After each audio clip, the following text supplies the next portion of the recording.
have several other security operatives in the region. And in addition to that, we have the communities themselves. A lot of the communities, those residents in the community, are not happy about the continuous vandalization of pipeline because it has environmental effects, long-term environmental effects. I, for instance, am from an oil-producing area. Part of what I do on my own as a law-abiding citizen is to advocate against the vandalization, is to advocate against the theft of crude oil. So it is actually a multi-track approach. It's a people participatory approach. And this your question dovetails into the former question you asked, which is how can we ensure an effective collaboration between the security operatives and the military. I want to say this. Let us put on the left-hand side a man who does not have university education at all, no form of training in security. And the only thing we understand, his background, his training, is militancy. Then put on the right hand the military. Made up of men that like now spend a lot of money into to train, who are specially skilled to do the business. Okay? Now, won't you like to have such a person, such a team, take charge with the collaboration of the others?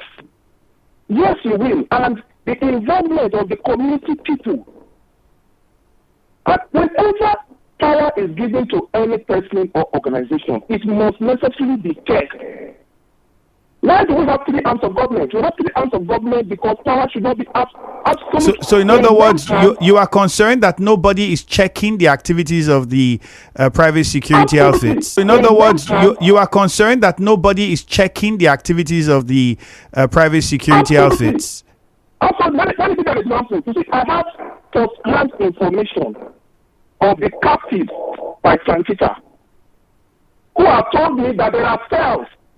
He maintains a private security operation, maintains a cell in which there are several people, more than 30 people are there as we speak. They are being kept there. Why? At the width and capacity.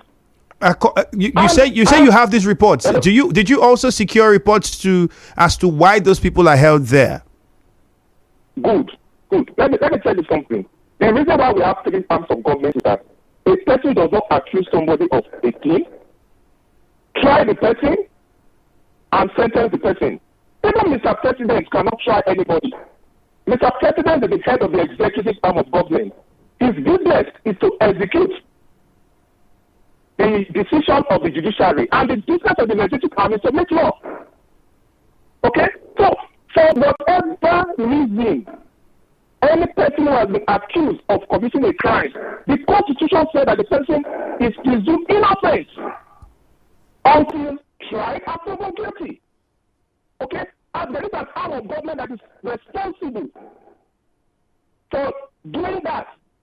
And after that arm of government has done that, that arm of government does not also execute the judgment. It goes to the executive arm for execution. Now, every private citizen has a right to arrest. But the law says that when you arrest, you take the person immediately to the police. Under no circumstance whatsoever, no permutation can allow a private citizen to pick up somebody under any allegation whatsoever, keep the person for 2-3 months.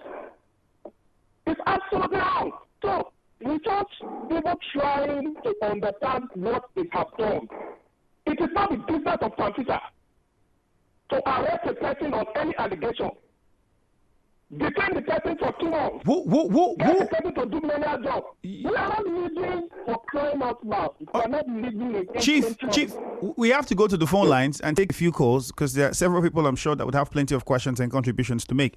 But one thing I'll quickly want to put out, perhaps I need you to respond to, would be, you said that there are several other private security outfits also saddled with the responsibility of securing the oil installations in the region. I never complain about those. Are they working independently, or were they subcontractors like under Tantita, or do they have who runs those ones? Do you have information about how those other privately run ones? Is that there are a couple of other security operatives. I know of one CNL or so. Now, the difference between these and the other security operatives is that when you look at those heading those other security operatives, you will see persons who have been found worthy both in learning and in character to be conferred with a degree. In other words, you will see that there's serious and suitable educational background. Topolo did not go to any form of school. And you see, going to school is one thing, and being found worthy both in learning and in character to be conferred with a degree is another thing. So the government should look properly.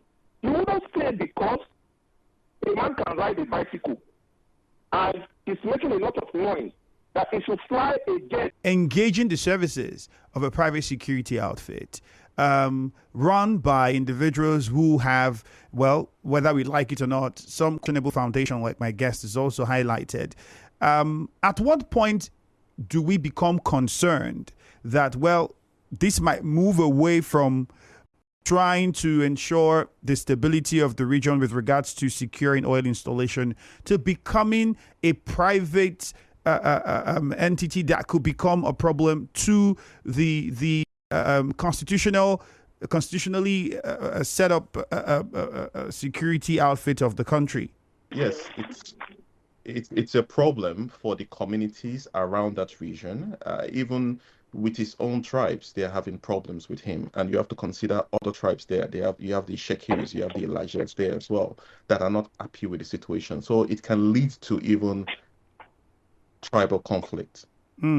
Prior to this time, there were also some conflicts or disagreements among several ex-agitators outside within the region, from Bayelsa State, from Rivers State, over that particular contract. My question now is, the Nigerian government, we've already seen back and forth between private security outfits and the Navy over who is aiding and abating oil theft within the region and so on and so forth. Is there a better way through which this could have been done using the Nigerian military? Well, but of course, yes. Nigeria Army is one of the best army in Africa. I would say in sub-Saharan Africa, it is the best, arguably. The Navy would only suffer in comparison to the South African Navy, maybe, you see. So we have the military well equipped to do this job. So I'm not saying that we don't use private security to help out, but that is what they should do, help out, not be the main focal point of securing or protecting our pipeline facilities. You see, so the military is more than capable. It is one of the best in Africa. So yes, we should focus on them and trust them for their abilities.